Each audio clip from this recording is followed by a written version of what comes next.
नमः परमहंसास्वादितचरणकमलचिन्मकरन्दाय भक्तजनमानसनिवासाय श्रीरामचन्द्राय कृष्णत्वदीयपदपङ्कजपञ्जरान्ते अद्यैव मे विशतु मानसराजहंसः त्राणप्रयाणसमये कफवातपित्तैः कंठावरोधन विधौ स्मरणं कुतस्ते नारायणं नमस्कृत्य नरं चैव नरोत्तमं देवीं सरस्वतीं व्यासं ततो जयमुदीरयेत् श्रीलक्ष्मीनाथ समारंभां नाथयामुनिमध्यमाम् अस्मदाचार्यपर्यन्तां वन्दे श्रीगुरुपरम्पराम् अञ्जनानन्दनं वीरं जानकी शोकनाशनं कपीशमक्षहन्तारं वन्दे लङ्काभयङ्करम् भक्ति भक्त भगवंत गुरु चतुर्नाम वपु एक, इनके पद वंदन किए नासत विघ्न अनेक। बोलिए वृंदावन बिहारी लाल की जय, भागवत महापुराण की जय, सुखदेव भगवान की जय।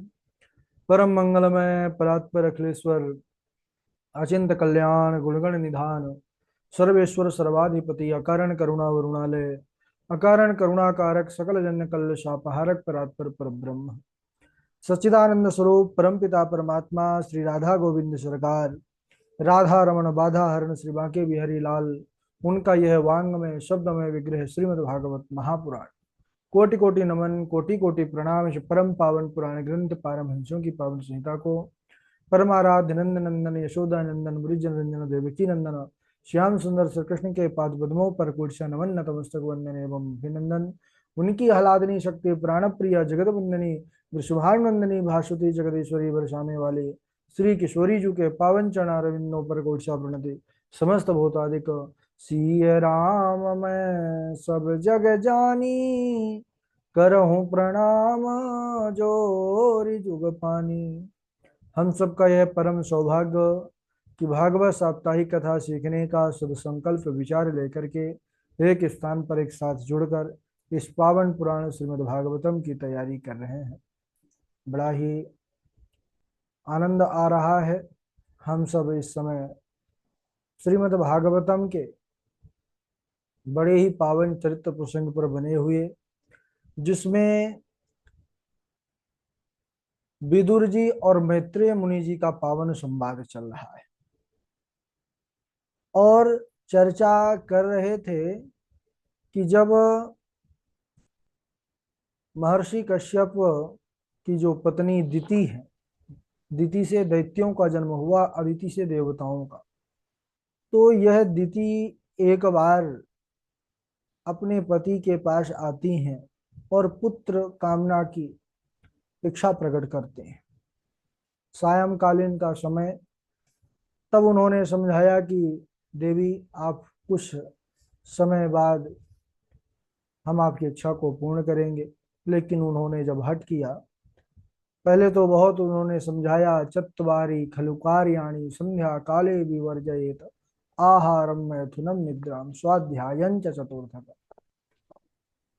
तो आहार निद्रा स्वाध्याय मैथुन ये चारों जो है वर्जित हैं संध्या काल में। फिर भी उन्होंने जब हट किया, इसको कोई दैव की इच्छा समझ करके उन्होंने पूर्ण किया। बाद में वह दिति दुखी होकर के आई, कहने लगी महाराज मैं अपने अपराध का क्षमा आपसे मांगती हूँ और यह आपसे आशीर्वचन चाहती हूँ कि मेरा गर्भ नष्ट ना हो। तब उन्होंने कहा देखो दिति, तुमने हट करके अच्छा नहीं किया। भूत बावन भगवान शंकर उस काल में अपने भूत गणादिकों के साथ विचरण करते हैं और तुमने उनका अपराध किया है, तो उसका प्रायश्चित तो तुमको मिलेगा और उसका जो प्रतिफल है उसके रूप में तुम्हारे जो पुत्र होंगे वह भयंकर राक्षस होंगे। तो वह दुखी हो गई दिति, कहने लगी महाराज कुछ ऐसा कीजिए कि मेरा कल्याण हो सके। उन्होंने कहा देखो तुम्हारे गर्भ से तुम्हारे पुत्र रूप में दो राक्षस तो होंगे ही। हाँ, तुम्हारे अपने कर्म पर पश्चाताप हुआ है, इसीलिए मैं तुम्हें वरदान देता हूँ कि तुम्हारे पुत्र का पुत्र परम भगवत भक्त होगा, जिसके यश का गान देवता लोग, ऋषि मुनि सभी लोग करेंगे। और फिर होता भी है। अब यह दिति अपने गर्भ को 100 वर्षों तक धारण करके रही। 100 वर्षों तक उसके गर्भ के तेज से त्रैलोकी जलने लगी। वो असुर इतने प्रतापी थे कि गर्भ में ही थे तभी वह सबको त्रास देने लगे। सब देवता लोग, ऋषि मुनि लोग व्याकुल होकर के भगवान के पास गए, ब्रह्मा जी के पास। महाराज, ये आपके द्वारा जो ब्रह्मांड बनाया गया है, ये तो बहुत तपा रहा है हमको। तब उन्होंने कहा कि देखो, दुखी मत हो। इस समय ये दिति के गर्भ पर जो असुर बालक है, असुर है, वही अपने तेज के कारण इस प्रकार का पूरा वातावरण कर चुके हैं। तब उन्होंने कहा कि यह कौन है। तब उन्होंने बतलाया कि एक बार आपके पूर्वज मेरे मानस पुत्र सनकादि वैकुंठ लोक को गए भगवान का दर्शन करने के लिए। तो 7वें द्वार पर, 6 द्वार तो वह पार कर गए, 7वें द्वार पर भगवान के जो पार्षद थे द्वारपाल जय और विजय नाम के, इन्होंने उनको रोक दिया अंदर जाने से। तब सनकादि कुमारों को क्रोध आ गया। कहने लगे कि अरे पार्षदों, तुम लोग रहते तो यहाँ वैकुंठ में हो, लेकिन तुम्हारे बुद्धि में भेद है, इसलिए जाओ तुम 3 जन्मों तक भयंकर असुर योनि, पाप योनि में जाकर के जन्म लो। ऐसा श्राप दे दिया भगवान। उसी समय लक्ष्मी नारायण भी वहां पर आ गए। उन्होंने भी सनकादियों का जो वचन था उसका अनुमोदन किया कि हे ब्राह्मण, आपने जो मेरे सेवकों को उनके अपराध का दंड दिया है, मुझे भी अभिमत है। और अगर ब्राह्मणों के विरुद्ध मेरी भुजा भी आचरण करती है, तो मैं उस भुजा को भी काट करके फेंक दूंगा। और यहाँ पर उन्होंने महिमा गाई है कि ब्राह्मण मेरे लिए बहुत प्रिय हैं। भगवान तो सबको जो है तो प्रेम करते ही हैं, लेकिन उनके लिए विशेष प्रिय हैं कौन? ब्राह्मण। यहां तक कह दिया कि छिंद्याम स्वबाहु मपि वह प्रतिकूल वृत्तिम। अगर उनके विरुद्ध मेरी भुजा भी आचरण करे तो मैं अपने सुदर्शन को यह आदेश देकर के रखता हूं कि तुम मेरी भुजा भी काट देना। और ब्राह्मणों के कारण ही मुझे वह यश कीर्ति मिली है, जिसका गान करके पतित प्राणी भी पावन हो जाता है, मुक्त हो जाता है। और भगवान ने तो यहाँ तक कह दिया कि नाहम तथादमि यजमान हविर्हुताने शोतद्घृत प्लुत मदन हुत भुङ्मुखेन यद ब्राह्मणस्य मुखतः शरतोऽनुघासं तुष्टस्य मय्यवहितैर्निज कर्म पाकैः। यानी मैं यजमानों के द्वारा यज्ञों में दी हुई बड़ी बड़ी आहुतियों से उतना प्रसन्न नहीं होता, उतना तृप्त नहीं होता, जितना कि सुंदर घृत से युक्त पकवान ब्राह्मणों को खिलाने से होता हूँ तृप्त, है ना। और कहा भी गया है, यज्ञों में जब स्वाहा और ब्राह्मणों के मुख में आहा, कि वाह भाई यजमान जी, बड़ा सुंदर प्रसाद था, तब जो है भगवान उससे बड़ा तृप्त होते हैं, प्रसन्नता का अनुभव करते हैं। इस प्रकार उन्होंने यहाँ पर ब्राह्मणों की महिमा का वर्णन किया, अपने अनुचरों को सांत्वना दी। उनको भी, वह भी उदास हो गए श्राप पा करके। अच्छा, भगवान ने लीला भूमिका ही बनाई है, क्योंकि भगवान तभी तो आएंगे लीला करने के लिए इस धराधाम पर। नहीं, परम धाम से धराधाम आने के लिए कोई ना कोई प्रयोजन, माध्यम तो बनना चाहिए ना। तो भगवान बनाते रहते हैं। जैसे एक छोटा सा बालक होता है, खिलौना अपने हिसाब से बनाता है, अपने हिसाब से खेलता है, और अपने हिसाब से उठ करके भाग जाता है जब इच्छा पूरी हो गई खेलने की। तो ऐसे ही भगवान, एको हम बहु श्यामा, एक से अनेक होते हैं, सब रूपों में बट करके अलग अलग लीला करते हैं। अब भगवान ने कहा जय विजय को कि तुम लोग दुखी मत हो। अगर मुनि श्राप के कारण आपके 3 जन्म होंगे असुर योनि में, तो मैं आपको वचन देता हूं कि स्वयं 4 जन्म ग्रहण करके आपका उद्धार करने स्वयं आऊंगा। तो ब्रह्मा जी यह कथा बतला रहे हैं देवताओं को, जो दुखी होकर के उस दिति के गर्भगत बालकों के जो तेज से दुखी है। तो वही बतला रहे हैं ब्रह्मा जी की वही जो है जय और विजय असुर रूप में दिति के गर्भ पर हैं, और तुम्हारा तेज क्षीण हो रहा है उसी के तेज से। ब्रह्मा जी किस प्रकार कहने पर देवताओं के जो दुख था, शंका थी, उसकी निवृत्ति हुई। वह अपने अपने घर को यानी स्वर्ग को लौट आए। 100 वर्षों पश्चात दिति ने अपने बालकों को जन्म दिया। 2 जुड़वा बच्चे हुए, और वह जन्म लेते ही देखते आकाश को छूने लगे। पर्वत के समान विशाल काय उनका शरीर हो गया। उनका जो मुकुट था वह स्वर्ग का स्पर्श करने लगा। दिशाओं को आच्छादित कर लिया, इतना बड़ा उनका आकार था। चलने से उन असुरों के पृथ्वी डोलने लगी।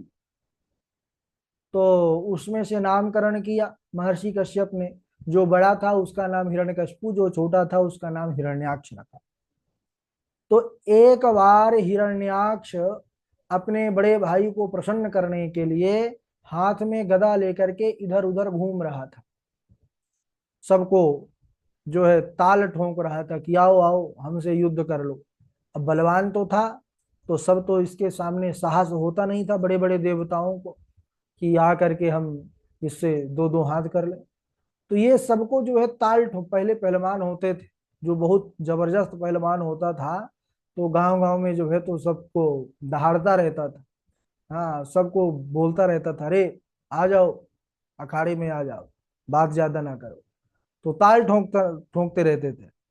तो ऐसे ये भी महाराज बाहुओं में खुजली, अपार बल इसके अंदर था। अब यह घूम रहा था, पहुंच गया वरुण देव की राजधानी विभावरीपुरी। जाकर के वरुण देव को ललकारा, महाराज प्रणाम, आइए दैत्यराज। क्या बात है महाराज, बस आइए, बाहुओं में बड़ी खुजली हो रही है, दो दो हाथ आप ही करो, कोई मिल नहीं रहा टक्कर का। वरुण देव ने कहा कि देखो असुर राज, हम तो अब वृद्ध हो गए हैं, तो हमसे क्या लड़ोगे। हाँ, तुम्हारी लड़ने की इच्छा बहुत हो रही है, तो मैं देख पा रहा हूं कि तुम्हारी इच्छा जल्द ही पूर्ण होने वाली है। तुम थोड़ी ही दूर पर जाओ, नारायण रूपी जो है तो वाराह मिलेंगे, वही तुम्हारी इच्छा को पूर्ण कर देंगे। अब वो तो महाराज इंतजार में था। वह तो भ्रम में था कि मुझसे कोई ताकतवर है ही नहीं। वह वहां से हिरण्याक्ष गदा लेकर के भागा कि देखता हूं कहां पर है वह वाराह रूपी नारायण। थोड़ी दूर पर सबसे पहले मिल गए नारद जी। तो नारद जी को देखते ही वह दैत्य रुक गया। हिरण्याक्ष ने कहा कि अरे क्या तुम ही नारायण हो, तुम ही नारायण हो। नारद जी ने कहा नारायण नारायण। अरे असुरराज, मैं नारायण कहाँ हो सकता हूँ, मैं नारायण नहीं, अरे मैं तो उनका दास नारद हूँ। अच्छा, नारद हो तो तुम क्या लड़ना भिड़ना जानते हो। नारद जी ने कहा नहीं नहीं, मैं लड़ना भिड़ना नहीं जानता, लेकिन लड़ाना भिड़ाना जरूर जानता हूँ। मैं जानता हूँ तुम्हारी इच्छा हो रही है बहुत लड़ने की, तो मैं तुमको मार्ग बतला रहा हूँ कि इस मार्ग से जाओ, थोड़ी ही दूर पर लड़ने वाले खड़े हुए हैं। अब तो महाराज वह भागा भागा गया। इधर भगवान कुछ दूसरी ही लीला कर रहे, बड़े कौतुकी प्रभु। अपने जो है दांतों पर दाढ़ों पर दबा करके वाराह रूप लिए हैं प्रभु, पृथ्वी के उद्धार के लिए। अब पृथ्वी को उठा करके भागे जा रहे थे कि ऊपर स्थापित कर दें, तब मनुष्य रूपा इंतजार कर रहे हैं सृष्टि का विस्तार करने के लिए, वृद्धि करने के लिए। अब इधर जैसे ही हिरण्याक्ष ने देखा तो बहुत से अशब्द कहा कि अरे ओ जंगली पशु, तू ये पृथ्वी को चुरा करके कहाँ ले जा रहा है, रुक, पहले मुझसे युद्ध कर। लेकिन अनेक दुर्वचनों को सहते हुए भी भगवान नारायण रूपी वाराह ने कुछ नहीं कहा। क्यों? क्योंकि ये नियम है, शास्त्र कहता है स्वाकार्ये साधये धीमान, कार्याध्वंसो ही मूर्खता। जो बुद्धिमान होते हैं वह पहले अपने कार्य को सिद्ध करते हैं, कार्य को बिगाड़ने वाला मूर्ख कहलाता है। भाई पता लगा हम जो काम कर रहे थे किसी दूसरे के बातों में आकर के काम छोड़ करके वहीं लग गए, ये काम हमारा ऐसे ही रह गया, है ना। तो ये सब शिक्षा यही सब चरित्रों से मिलती है। अब भगवान ने सबसे पहले तो पृथ्वी को स्थापित किया और फिर लौट करके आए, कहने लगे कि अरे सत्यम वयम भो मन गोचरा मृगा युष्मद विधान मृग ये ग्राम सिंहान। भगवान ने भी बड़ा सुंदर शब्द का प्रयोग किया है हिरण्याक्ष ससुर के लिए, दुष्ट के लिए। कहने लगे अरे तुम ठीक कह रहे हो, हम जंगली पशु हैं, जंगली जीव हैं, लेकिन तुम जैसे ग्राम सिंहों को हम ढूंढते फिरते। अब ग्राम सिंह, संस्कृत की गाली भी बड़ी मधुर होती है। ये ग्राम सिंह सुनने में तो बड़ा सुंदर लग रहा है, लेकिन ग्राम सिंह कहते किसको हैं? ग्राम सिंह कहते हैं श्वान को। जो कुत्ता होता है ना, उसको ग्राम सिंह कहा जाता है। अब ग्राम सिंह सुनते ही वह आग बबूला हो गया दैत्य। उसने तुरंत गदा उठा करके दौड़ मचाई, महाराज अरे आओ आओ तुमको देखते हैं। भगवान भी कहा, भगवान तुरंत गदा उठाए और भिड़ पड़े। थोड़ी देर तो लीला किए प्रभु, दोनों में युद्ध होता रहा। सब देवता लोग आकर के देखने लगे भगवान का युद्ध। अच्छा, सायंकालीन होने वाला था तो ब्रह्मा जी ने निवेदन किया, महाराज अब संध्याकालीन प्रारंभ होने वाला है, उससे पहले ही इसका संहार करिए, नहीं तो ये फिर रात्रि आते ही ये असुर हैं, आसुरी बेला को फिर प्राप्त हो जाते हैं, बल इनका बढ़ जाता है।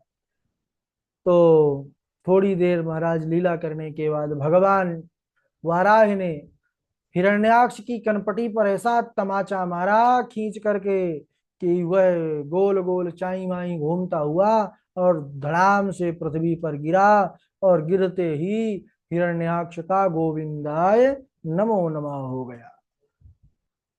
सब लोग, देवता लोग जय जयकार करने लगे, प्रभु की पुष्पों की वर्षा करने लगे, ढोल नगाड़े बजाने लगे। बोलिए वाराह भगवान की जय। इस प्रकार भगवान ने वाराह रूप लेकर के हिरण्याक्ष को मार दिया। अच्छा, हिरण्याक्ष को जब प्रभु ने मार दिया तभी से हिरण्यकशिपु नारायण से, भगवान श्रीहरि से शत्रु बुद्धि कर ली। वैसे भी असुर तो देवताओं के हमेशा विपरीत ही रहे। तो अब इसके बाद हिरण्यकशिपु का क्या प्रतिशोध हुआ उसको हम अगले दिवस, आज यहीं तक। अब यहाँ से जो है स्वयंभू मनु और महारानी शत्रुपा, क्योंकि पृथ्वी के स्थापित होने के बाद उन्होंने फिर इस सृष्टि को आगे बढ़ाया और हम सब तभी मनुष्य कहलाते हैं, क्योंकि हम सब मनु, महाराज मनु की ही संतान है। स्वयंभू मनु शत्रुपा के बाद ही ये मैथुन सृष्टि का शुभारंभ हुआ। पहले मानसी सृष्टि होती थी, जैसे ब्रह्मा जी के 10 पुत्र मानस, जो है ना, जिसे करदम हुए, छाया से हुए, मन से देवर्षि नारद हुए, ऐसे ही अत्रि वशिष्ठ च्यवन, तो इन सब का आगे वर्णन आएगा। आज यहीं तक समय हो चुका है, तो यहाँ तक विधिवत रूप से तैयार करिए, उसके बाद फिर हम आगे श्रवण करेंगे। बारी बारी से श्लोक आप लोग सुनाएंगे। पूर्व का जो श्लोक है, सबसे पहले हमारे झा जी हैं, झा जी के बाद इंदु पराशर जी हैं, इंदु पराशर जी के बाद हमारे जीवेश जोशी जी हैं, डॉक्टर वैशाली जी हैं, और अरविंद शर्मा जी हैं, नीरज दुबे जी हैं, तृष्णा जी हैं, सांभवी शुक्ला जी हैं, मनोज जी हैं, मानसी मिश्रा जी हैं, लुबी देवी जी हैं, और मिथिलेश पांडे हैं, ज्योति, और सबका नाम तो ले लिए हैं। चलिए, स्वागत राधे राधे गुरु जी। है। राधे। तुम्हें कह सर्वभूतानां जन्म कृत वृत्ति दह पिता। तुम्हें कह सर्वभूतानां जन्म कृत वृत्ति दह पिता। अथापि नः प्रजानान्ते, अथापि नः प्रजानान्ते शुश्रूषा के न वा भवेत। सचिव वैद्य गुरु तीन जो बोले भय आस। राज धर्म तनु तीन हो ही वे गही नास। राधे राधे गुरु जी। हाँ, राधे राधे। राधे राधे गुरु जी, प्रणाम। जी इंदु कला चलिए। दुर्भगो बत लोकोऽयं यद्वो नितरामपि ये संवसन्तो न विदुर्हरिं मीना इवोडुपम्। त्वमेकः सर्वभूतानां जन्मकृतवृत्तिदः पिता अथापि न प्रजानां ते शुश्रूषा केन वा भवेत्। चत्वारि खलु कार्याणि सन्ध्याकाले विवर्जयेत् आहारं मैथुनं निद्रां स्वाध्यायाश्च चतुर्थकम्। राधे राधे गुरु जी। जीवेश जोशी जी। जी प्रणाम गुरु जी। राधे राधे। राधे राधे।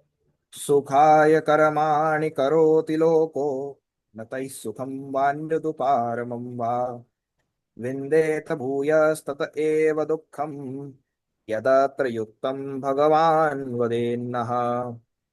त्वमेकः सर्वभूतानां जन्मकृद्वृत्तितः पिता अथापि नः प्रजानान्ते शुश्रूषा केन वा भवेत्। चत्वारि खलु कार्याणि सन्ध्याकाले विवर्जयेत् आहारं मैथुनं निद्रां स्वाध्यायं च चतुर्थकम्। कोई तन दुखी कोई मन दुखी कोई धन बिन रहत उदास थोड़े थोड़े सब दुखी सुखी राम को दास। सचिव वैद्य गुरु तीन जो प्रिय बोलहि भयास राज धर्म तन तीन कर हो ही वे गही नास। राधे राधे गुरु। बहुत अच्छा। डॉक्टर वैशाली जी। हाँ, राधे राधे गुरुजी। यत्र योगेश्वरः कृष्ण यत्र पार्थो धनुर्धरः तत्र श्रीविजयो भूतिर्ध्रुवा नीतिमतिर्मम। त्यजेत् एकं कुलस्यार्थे ग्रामस्यार्थे कुलं त्यजेत् ग्रामं जनपदस्यार्थे आत्मार्थे पृथ्वीं त्यजेत्। सचिव वैद्य गुरु तीन जो प्रिय बोलहि भय आस राजधर्म तन तीन कर होई वे गही नास। ठीक है। और इनके बाद राधे राधे गुरु जी। मानसी मिश्रा सुनाइए। नाभिं तु पंचमं विद्या हृदयं षष्ठं ईरितं सप्तमस्तु